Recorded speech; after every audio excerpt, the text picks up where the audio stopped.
আসসালামু আলাইকুম সুপ্রিয় দর্শক, আজকে আমি আপনাদের সাথে শেয়ার করব মজাদার একটি dessert item milk pudding. Pudding তৈরি করার জন্য প্রথমে একটি গ্লাসের মধ্যে হাফ কাপ নর্মাল পানি নিয়েছি। এটার ভিতরে দিয়ে দিচ্ছি আগার আগার পাউডার 1 টেবিল চামচ। এটা ভালোভাবে মিশিয়ে নিতে হবে। এটা ভালোভাবে মিশিয়ে নেওয়া হয়ে গেলে রেখে দেব এক সাইডে। এখন একটি পাত্রে 3 কাপ তরল দুধ নিয়েছি। বাসায় যদি নর্মাল দুধ না থাকে সেক্ষেত্রে গুঁড়া দুধ পানির সাথে মিশিয়েও এই পুডিং তৈরি করতে পারেন। চুলাটা জ্বালিয়ে দিয়েছি। এখন কিছুক্ষণ জাল করে দিয়ে দিব সামান্য লবণ, 3টি সাদা এলাচ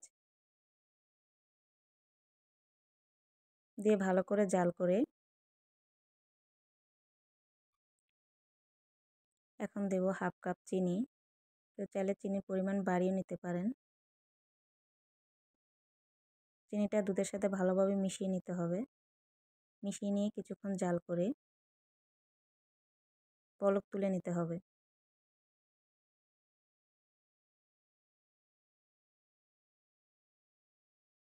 কিছুক্ষণ বলক তুলে নেওয়া হয়ে গেলে এর সাথে এখন মিশিয়ে দেব আগার আগার। আগার আগার মেশানোর সময় সাথে সাথে নাড়তে হবে, তা না হলে নিচে লেগে যেতে পারে।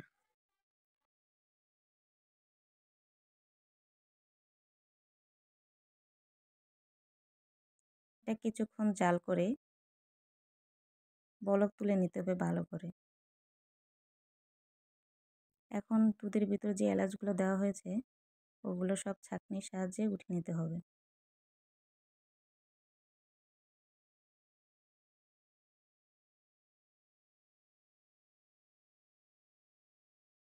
উঠিয়ে নেওয়ার পরে দুধ কিছুক্ষণ বলক তুলে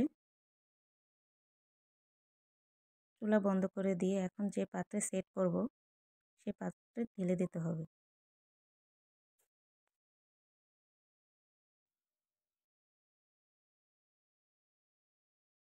এ পর্যায়ে এটা জমানোর জন্য রেখে দিচ্ছি। এখন জেলো তৈরি করতে নিয়ে নিব 1.5 কাপ নর্মাল পানি, হাফ কাপ চিনি, রেড ফুড কালার হাফ চা চামচ,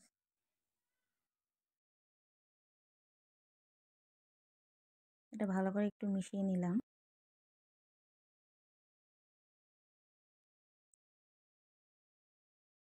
এখন দিয়ে দিব সামান্য জর্দা রং, কালারটা ভালো আসার জন্য। হাফ টেবিল চামচ আগার আগার পাউডার। সবগুলো উপকরণ দিয়ে এটাকে ভালো করে মিশিয়ে নিতে হবে যাতে আগার আগার পাউডারটা পানির সাথে ভালোভাবে মিশে যায়। এখন দিয়ে দেব লেবুর রস 1.5 টেবিল চামচ।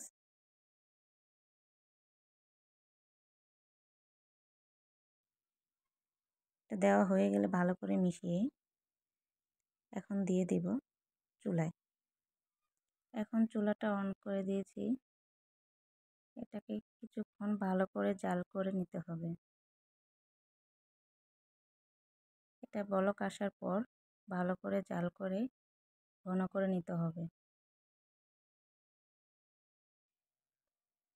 এটা মোটামুটি ঘন হয়ে গেছে। এখন চুলাটা বন্ধ করে দেব।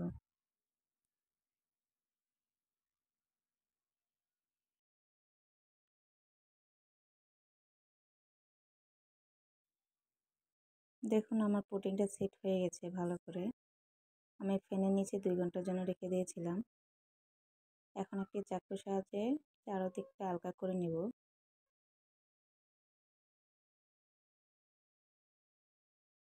তারপরে দিয়ে দেব জেলো।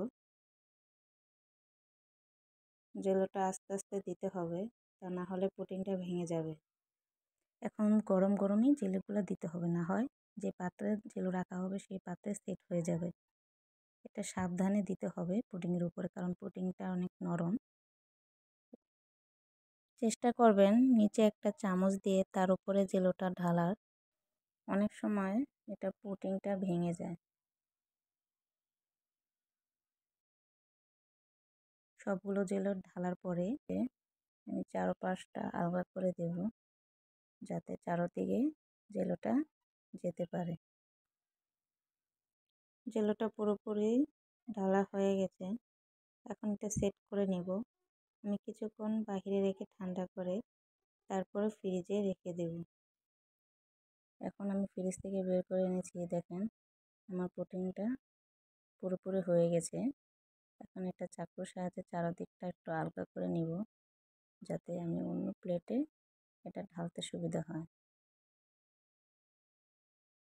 এখন একটি প্লেটের সাহায্যে আমি এটা ঢেলে নেব।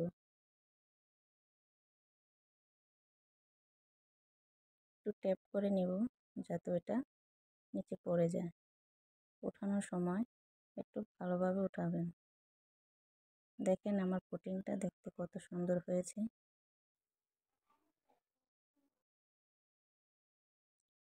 চলুন এটা কেটে দেখি ভিতরেরটা কেমন হয়েছে।